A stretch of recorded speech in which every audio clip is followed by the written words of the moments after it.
What's up guys? Ito na nga. Maglalagay na tayo ng pangalan every t-shirt para may pagkakakilanlan. Kasi pag sampay niyan, paglaba, nako, pare-parehas yan. Kailangan na may palatandaan.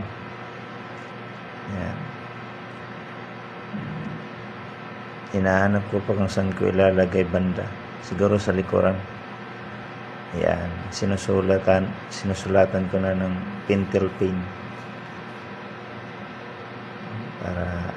para legible yung sulat at mabasa agad kung kanino. Baka makadampot tayo ng hindi sa atin,